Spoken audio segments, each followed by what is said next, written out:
نحمدہ و نصلی و نسلم علی رسول النبی الکریم اما بعد۔ سامعین کرام، ہر مسئلہ الگ ہوتا ہے، ہر کیس الگ ہوتا ہے اور اس کے لیے الگ الگ علاج احادیث میں قرآن کریم میں موجود ہے۔ آج ہم ہر مشکل کا حل روحانی وظیفے سے آپ کی خدمت میں پیش کر رہے ہیں۔ وظیفہ بڑا آسان حدیث شریف میں آیا ہے۔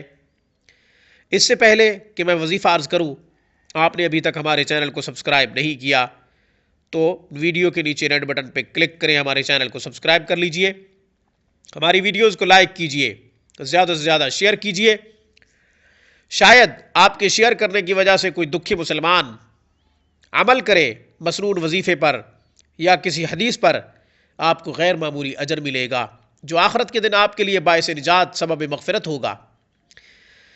آپ ہم سے کوئی سوال کرنا چاہتے ہیں، سوال ذاتی ہو یا پھر کسی وظیفے سے متعلق، ہمیں ای میل کیجئے، ہم انشاءاللہ جواب دیں گے۔ کمنٹ کیجئے، تجوید کے ساتھ ہم سے قرآن کریم پڑھنا چاہتے ہیں تو ہم سے رابطہ کر سکتے ہیں، دنیا کے کسی بھی کونے سے آپ رابطہ کر سکتے ہیں۔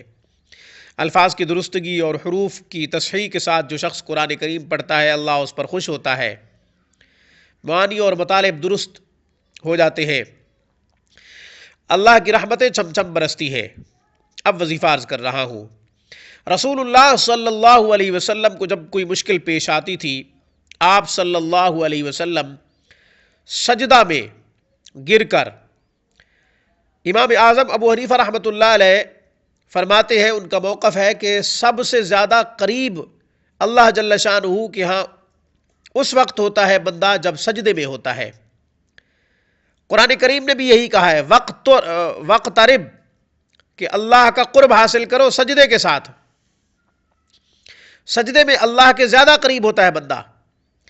سجدے میں گر کر یہ دعا پڑھا کرتے تھے، یا حی یا قیوم برحمتک استغیث، کثرت سے پڑھا کرتے تھے، تعداد کوئی مقرر نہیں تھی۔ کمزوری کے پیش نظر میں آپ کو اپنا ایک عمل بتا رہا ہوں، آپ 100 مرتبہ سجدے میں کم سے کم 100 مرتبہ یا حی یا قیوم برحمتک استغیث پڑھیں، سجدے سے اٹھ کر اللہ جل شانہ سے دعا کریں، مشکل جو بھی ہوگی اسی دن انشاءاللہ دور ہو جائے گی۔ اسی دن یا پھر کم سے کم 3 دن میں انشاءاللہ اللہ جل شانہ مشکل دور فرما دیں گے۔ حدیث شریف میں اس وظیفے کو ہمیشہ پڑھنے کی ترغیب آئی ہے۔ ہر نماز کے بعد جو بھی دعا مانگے اس میں یا حی یا قیوم برحمتک استغیث کا اضافہ ضرور کیجئے۔ اٹھتے بیٹھتے چلتے پھرتے ضرور اس دعا کا ورد کیجئے، یہ دعا نبوی دعا ہے، یا حی یا قیوم برحمتک استغیث۔ جن الفاظ کے ساتھ محبوب نے، اس کے لاڈلے نے اللہ کو پکارا ہے، ان الفاظ کے ساتھ پکاریے، اللہ بڑا پسند کرتا ہے، مشکلات دور کرتا ہے۔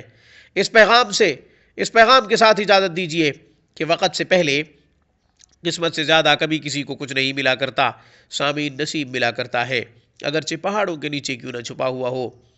میری طرف سے، روحانی کلینک کی طرف سے، اقول قولی ھذا واستغفر اللہ وآخر دعوانا ان الحمد للہ رب العالمین۔ السلام علیکم ورحمۃ اللہ وبرکاتہ۔